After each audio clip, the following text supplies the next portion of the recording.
Good evening students.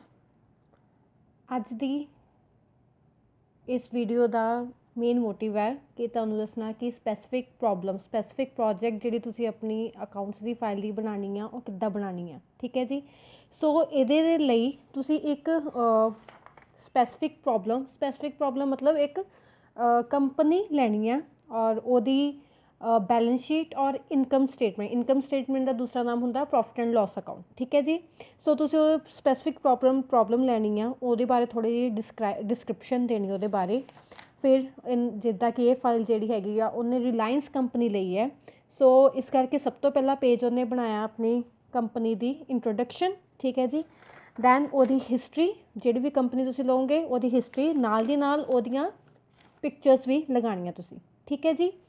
History तो बाद ਉਹਦੇ ਕਿਹੜੇ बोर्ड्स ऑफ डायरैक्टर्स रह चुके हैं ਹੁਣ तक या ਹੁਣ जो हैगे आ ਉਹ। ठीक है जी। उस तो बाद आगे ਤੁਹਾਡੀ इनकम स्टेटमेंट का मतलब ਹੁੰਦਾ प्रॉफिट एंड लॉस अकाउंट। ये तुसी अपनी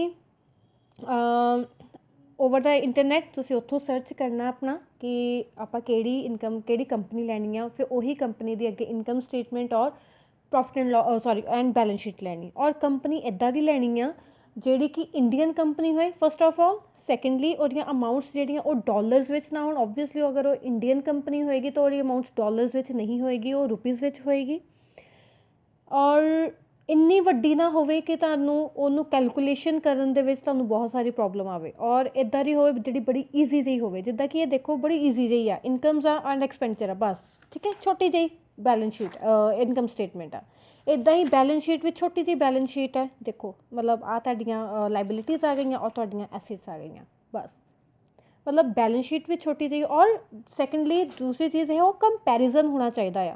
मतलब 2018 है 2019 है, मतलब 2 साल का कंपैरिजन होना चाहिए आ इनकम स्टेटमेंट का भी। और ओबवियसली जिस साल की वो चक्कोगे तुसीं उसी साल की इनकम स्टेटमेंट और उसी साल की बैलेंस शीट लाओगे। ठीक है, अलग अलग नहीं।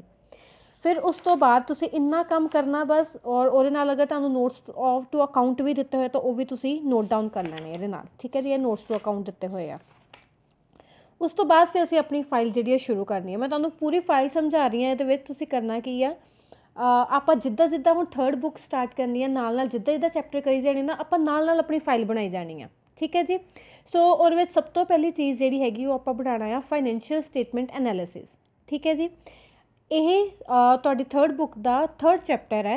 ਉਹਦੇ ਵਿੱਚ ਤੁਹਾਡੀਆਂ ਦੋ ਤਰ੍ਹਾਂ ਦੀਆਂ ਸਟੇਟਮੈਂਟਸ ਹੁੰਦੀਆਂ, ਇੱਕ ਹੁੰਦੀ ਕੰਪੈरेटिव, ਇੱਕ ਹੁੰਦੀ ਹੈ ਕਾਮਨ ਸਾਈਜ਼। ਠੀਕ ਹੈ ਜੀ। ਫਿਰ ਇੱਥੇ ਆ ਕੇ ਤੁਹਾਡੀ ਪਰਸਨਲ ਚੋਇਸ ਹੋਣੀ ਆ ਕਿ ਤੁਸੀਂ ਉਹ ਕੰਪੈरेटिव ਕਰਨਾ ਚਾਹੁੰਦੇ ਆ ਜਾਂ ਫਿਰ ਕਾਮਨ ਸਾਈਜ਼ ਕਰਨਾ ਚਾਹੁੰਦੇ, ਦੋਨਾਂ ਵਿੱਚੋਂ ਕੋਈ ਇੱਕ ਚੀਜ਼ ਕਰਨੀ ਆ। ਠੀਕ ਹੈ ਜੀ। ਸੋ ਉਹਦੇ ਬਾਰੇ ਪੂਰਾ ਪਹਿਲਾਂ ਫਾਈਨੈਂਸ਼ੀਅਲ ਸਟੇਟਮੈਂਟ ਬਾਰੇ ਲਿਖਿਆ। ਹੁਣ ਜਿੱਦਾਂ ਇਸ ਬੱਚੇ ਨੇ ਕਿਹਾ ਕਿ ਮੈਂ ਕਾਮਨ ਸਾਈਜ਼ ਸਟੇਟਮੈਂट्स ਬਣਾਉਣੀਆਂ ਇਹਦੀਆਂ। ਠੀਕ ਹੈ, ਸੋ ਉਹਨੇ ਕਾਮਨ ਸਾਈਜ਼ ਬਾਰੇ ਲਿਖਿਆ। ठीक है, ਉਹਦੇ सब कुछ कॉमन साइज बारे लिखिया। बैलेंस शीट पहला इनकम स्टेटमेंट बारे, फिर बैलेंस शीट बारे। दैन वो दोनों स्टेटमेंट्स बना लिया, इनकम स्टेटमेंट बना ली, दैन वो कॉमन साइज बैलेंस शीट बना ली। ठीक है जी। डैट मीनस वो इत्थे वो जो थर्ड चैप्टर वाला काम है इत्थे खत्म हो गया। ठीक है जी। फिर आंदा तुहाडा फोर्थ चैप्टर हैगा तुहाडा रेशो एनालिसिस। थर्ड बुक का फोर्थ चैप्टर है रेशो एनालिसिस। फिर तुसीं रेशोज़ के बारे लिखना। ठीक है, पहला अपना रेशो के बारे इंट्रोडक्शन, दैन ਉਹਦੇ ऑब्जेक्टिव्स जो भी है टाइप्स ऑफ रेशो। फिर दैन तुसी अपनी ਜਿਹੜੀ तुसी अपनी इनकम स्टेटमेंट और बैलेंस शीट ਦੇ ਵਿੱਚੋਂ ਜਿਹੜੀ भी रेशो तुसी कैलकुलेट करनी है, मिनिमम आई थिंक 10 रेशोज़ तो तुसी कैलकुलेट करोगे। सो 10 रेशोज़ का मतलब नाम मतलब कि पूरी डेफिनेशन ਉਹਦਾ ਕੀ ऑब्जेक्टिव है, दैन तुसी मतलब ਉਹਦੇ ਵਿੱਚ ਕੀ कंसीडर कर रहे हो वो सारिया चीज़ों ਵਿੱਚ लिख के दैन अल्टीमेटली तुसी ਉਹਦੀ कैलकुलेशन करनी है और नाल दी नाल ਉਹਦਾ एक ग्राफ बनाना है।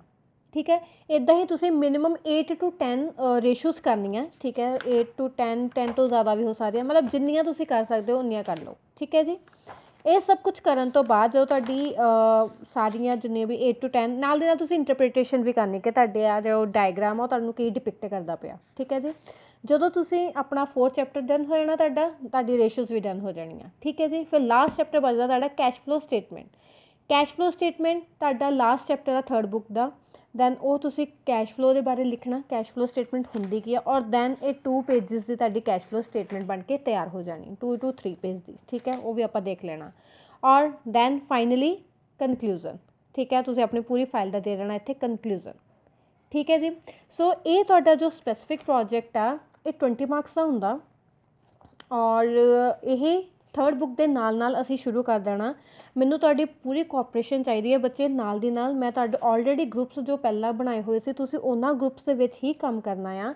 ਔਰ ਮੈਂ ਚਾਹੁੰਦੀ ਹਾਂ ਕਿ ਤੁਸੀਂ ਜਿੰਨੀ ਜਲਦੀ ਹੋ ਸਕੇ ਹੁਣ ਆਪਣੀ ਬੈਲੈਂਸ ਸ਼ੀਟ ਔਰ ਇਨਕਮ ਸਟੇਟਮੈਂਟ ਆਪਣੀ ਕੰਪਨੀ ਜਿਹੜੀ ਹੈ ਫਟਾਫਟ ਫਾਈਂਡ ਕਰ ਲਓ ਔਰ ਤੁਸੀਂ ਮੈਨੂੰ ਸੈਂਡ ਕਰਨਾ ਸ਼ੁਰੂ ਕਰ ਦਿਓ ਫਾਈਲ ਗਰੁੱਪ ਵਿੱਚ ਹੀ, ਤਾਂ ਕਿ ਮੈਂ ਤੁਹਾਡੀਆਂ ਜਿਹੜੀਆਂ ਕੰਪਨੀਜ਼ ਆ ਉਹਨਾਂ ਨੂੰ ਫਾਈਨਲਾਈਜ਼ ਕਰ ਸਕਾਂ। ਤੁਸੀਂ ਮੈਨੂੰ ਕੀ ਕਰਨਾ, ਹੁਣ ਤੁਸੀਂ ਆਪਣੀ ਕੰਪਨੀ ਫਾਈਂਡ ਆਊਟ ਕਰਨੀ ਆ, ਨਾਲ ਦੀ ਨਾਲ ਤੁਸੀਂ ਮੈਨੂੰ ਉਹਦੀ income statement and balance sheet ਜਿਹੜੀ ਆ ਉਹਦਾ ਸਕਰੀਨਸ਼ਾਟ ਲੈ ਕੇ ਸੈਂਡ ਕਰਨਾ, ਠੀਕ ਹੈ ਜੀ। ਉਹ ਸੈਂਡ ਕਰਨ ਤੋਂ ਬਾਅਦ ਫਿਰ ਮੈਂ ਤੁਹਾਨੂੰ ਦੱਸੂੰਗੀ ਕਿ ਨੈਕਸਟ ਸਟੈਪ ਕਰਨਾ ਕੀ ਹੈ। ਤੁਸੀਂ ਹੁਣ ਇਸ ਤੋਂ ਬਾਅਦ ਬੈਲੈਂਸ ਸ਼ੀਟ ਔਰ ਕਿਉਂਕਿ ਦੇਖੋ 3-4 ਪੇਜ ਤਾਂ ਤੁਹਾਡੇ ਹੀ ਆ। ਅਗਰ ਮੈਂ ਤੁਹਾਡੀ ਕੰਪਨੀ ਮੈਂ ਫਾਈਨਲਾਈਜ਼ ਕਰ ਦਿੱਤੀ, ਇਹਦਾ ਮਤਲਬ ਤੁਹਾਡਾ ਪਹਿਲਾ ਮੇਨ ਕੰਮ ਇਹ ਆ ਕਿ ਤੁਸੀਂ ਉਸ ਕੰਪਨੀ ਦੀ ਇੰਟਰੋਡਕਸ਼ਨ ਲਿਖਣੀ ਆ, ਦੈਨ ਉਹਦੀ ਹਿਸਟਰੀ ਲਿਖਣੀ ਆ ਔਰ ਉਹਦੇ ਬੋਰਡਸ ਆਫ ਡਾਇਰੈਕਟਰ ਲਿਖਣੇ ਆ, ਠੀਕ ਹੈ। ਇਹ ਤੁਹਾਡਾ ਮੇਨ ਕੰਮ ਆ। ਜਿੱਦਣ ਮੈਂ ਤੁਹਾਡੀ ਕੰਪਨੀ ਫਾਈਨਲਾਈਜ਼ ਕਰ ਦਿੱਤੀ, ਦੈਟ ਮੀਨਸ ਤੁਹਾਡਾ ਸਭ ਤੋਂ ਪਹਿਲਾ ਕੰਮ ਇਹੀ ਆ, ਠੀਕ ਹੈ। ਤੁਸੀਂ ਇਹ 3 ਪੇਜ ਬਣਾ ਲਏ ਔਰ ਜੇ ਮੈਂ ਤੁਹਾਡੀ ਉਹ ਵੀ ਫਾਈਨਲਾਈਜ਼ ਕਰ ਦਿੱਤੀ, ਦੈਟ ਮੀਨਸ ਤੁਸੀਂ ਆਪਣੇ ਉਹ ਸਕਰੀਨ ਜੋ ਵੀ ਤੁਸੀਂ ਫਾਈਂਡ ਆਊਟ ਕੀਤਾ ਉਹਨੂੰ ਸਿੱਧਾ ਤੁਸੀਂ ਇਨਕਮ ਸਟੇਟਮੈਂਟ ਨੂੰ ਅਤੇ ਬੈਂਕ ਸਟੇਟਮੈਂਟ ਨੂੰ ਇਹਨਾਂ ਪੇਜਸ ਦੇ ਉੱਤੇ ਚੇਪ ਲੈਣਾ, ਠੀਕ ਹੈ। ਮਤਲਬ ਪੂਰਾ ਡਿਟੋ ਕਾਪੀ ਉਹਨੂੰ ਉੱਥੋਂ ਦੇਖ ਕੇ ਉਤਾਰ ਲੈਣਾ, ਠੀਕ ਹੈ। ਇਹ ਵੀ ਪੇਜ ਗਏ ਤੁਹਾਡੇ ਉਹਦੇ ਵਿੱਚੋਂ। ਦੈਨ ਨੋਟਸ ਟੂ ਅਕਾਊਂਟ ਅਗਰ ਕੁਐਸਚਨ ਵੀ ਦਿੱਤੇ ਇਹ ਵੀ ਗਏ। ਚਲੋ ਇਹ ਇੰਨੇ ਸਾਰੇ ਪੇਜ ਬਣ ਗਏ ਤੁਹਾਡੇ। ਫਿਰ ਤੁਸੀਂ ਨਾ ਫਿਰ ਜਿਸ ਦਿਨ ਆਪਾਂ 3rd ਚੈਪਟਰ ਕਰਨਾ, ਠੀਕ ਹੈ, ਫਿਰ ਮੈਂ ਉਸ ਦਿਨ ਤੁਹਾਨੂੰ ਪੁੱਛਣਾ, ਫਿਰ ਤੁਸੀਂ ਉਸ ਦਿਨ ਤੁਹਾਡੀ ਇਹ ਚੋਇਸ ਹੋਏਗੀ ਕਿ ਤੁਸੀਂ ਇਹ ਫਾਈਨੈਂਸ਼ੀਅਲ ਸਟੇਟਮੈਂਟ ਐਨਾਲਿਸਿਸ ਦੇ ਵਿੱਚ ਕੰਪੈਰੇਟਿਵ ਦੇ ਨਾਲ ਜਾਣਾ ਜਾਂ ਫਿਰ ਕਾਮਨ ਸਾਈਜ਼ ਦੇ ਨਾਲ ਜਾਣਾ, ਠੀਕ ਹੈ। ਲਿਖਣਾ ਤੁਸੀਂ ਇਹ ਸਾਰਾ ਕੁਛ ਹੀ ਹੈ ਵਿੱਚ ਕਿ ਇਹਦਾ ਮਤਲਬ ਕੀ ਹੈ ਔਰ ਇਹਦੇ ਟੂਲਸ ਕੀ ਹੈ। ਟੂਲਸ ਇਹਦੇ 4 ਹੈ, ਠੀਕ ਹੈ। ਚਾਰੋਂ ਟੂਲਸ ਬਾਰੇ ਲਿਖ ਕੇ, ਬਟ ਮੈਂ ਵੀ ਇਹਦੇ ਨਾਲ ਜਾਣਾ ਚਾਹੁੰਦਾ ਜਾਂ ਜਾਣਾ ਚਾਹੁੰਦੀ ਹਾਂ, ਤਾਂ ਦੈਟ ਮੀਨਸ ਤੁਸੀਂ ਉਹਦੇ ਬਾਰੇ ਲਿਖਣਾ। ਦੈਨ ਆਪਣਾ ਉਹਦੇ ਓਬਜੈਕਟਿਵਸ ਲਿਖਣੇ ਔਰ ਇਹ ਸਾਰੀ ਥਿਓਰੀ ਜਿਹੜੀ ਹੈਗੀ ਉਹ ਬੁੱਕ ਦੇ ਵਿੱਚ ਆਲਰੇਡੀ ਪ੍ਰੈਜ਼ੈਂਟ ਆ, ਠੀਕ ਹੈ। ਤੁਸੀਂ ਉਹ ਬੁੱਕ ਤੋਂ ਦੇਖ ਕੇ ਲਿਖਣੀ ਇਹਦੇ ਉੱਤੇ। ਦੈਨ ਤੁਸੀਂ ਉਹ ਜੋ ਵੀ ਇਨਕਮ ਸਟੇਟਮੈਂਟ ਬਾਰੇ ਲਿਖਿਆ, ਫਿਰ ਕਾਮਨ ਸਾਈਜ਼ ਬੈਲੈਂਸ ਸ਼ੀਟ ਬਾਰੇ ਲਿਖਿਆ ਔਰ ਦੈਨ ਤੁਸੀਂ ਇਹਨੂੰ ਬਣਾਉਣਾ ਸ਼ੁਰੂ ਕਰ ਦੇਣਾ। ਔਰ ਜਦੋਂ ਮੈਂ ਤੁਹਾਨੂੰ ਇਹਦਾ ਪ੍ਰੈਕਟੀਕਲ ਸਮਝਾਉਣਾ ਨਾ, ਤਾਂ ਤੁਹਾਡੇ ਲਈ ਤਾਂ ਉਹ ਮਤਲਬ ਮਿੰਟਾਂ ਦੀ ਗੱਲ ਹੋਣੀ ਹੈ ਕਿ ਤੁਸੀਂ ਉਹ ਇਨਕਮ ਸਟੇਟਮੈਂਟ ਤੋਂ ਆਪਣੀ ਜਾਂ ਬੈਲੈਂਸ ਸ਼ੀਟ ਤੋਂ ਆਪਣੀ ਕਾਮਨ ਸਾਈਜ਼ ਜਾਂ ਕੰਪੈਰੇਟਿਵ ਜੋ ਵੀ ਤੁਸੀਂ ਬਣਾਉਣਾ ਚਾਹੁੰਦੇ ਤੁਸੀਂ ਮਿੰਟਾਂ 'ਚ ਇਹ ਚੀਜ਼ ਬਣਾ ਲੈਣੀ, ਠੀਕ ਹੈ ਜੀ।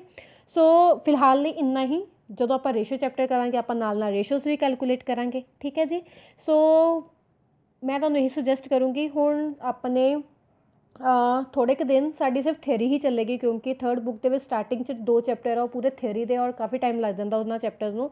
ਔਰ ਮੈਂ ਚਾਹੁੰਦੀ ਹਾਂ ਕਿ ਉਹ ਥਿਅਰੀ ਪਾਰਟ ਦੇ ਵਿੱਚ ਵੀ ਤੁਹਾਡੀ ਇਨਕਮ ਸਟੇਟਮੈਂਟ ਔਰ ਮਤਲਬ ਜੋ ਵੀ ਤੁਹਾਡੀ ਕੰਪਨੀ ਹੈਗੀ ਫਾਈਨਲਾਈਜ਼ ਹੋ ਕੇ ਤੁਸੀਂ ਆਪਣਾ ਫਾਈਨੈਂਸ਼ੀਅਲ ਐਨਾਲਿਸਿਸ ਤੋਂ ਪਹਿਲਾਂ ਵਾਲਾ ਕੰਮ ਜਿਹੜਾ ਹੈਗਾ ਉਹ ਤੁਸੀਂ ਕਰ ਲਓ। ਮਤਲਬ ਇੱਥੇ ਤੱਕ ਮਤਲਬ ਤੁਸੀਂ ਆਪਣੇ ਪੂਰੇ ਇੰਨੇ ਪੇਜ ਜਿਹੜੇ ਉਹ ਡਰॉ ਕਰ ਲਓ ਜਦ ਤੱਕ ਮੇਰਾ 3rd ਚੈਪਟਰ ਜਿਹੜਾ ਉਹ ਸਟਾਰਟ ਨਹੀਂ ਹੋ ਜਾਂਦਾ ਬੁੱਕ ਦਾ, ਠੀਕ ਹੈ ਜੀ।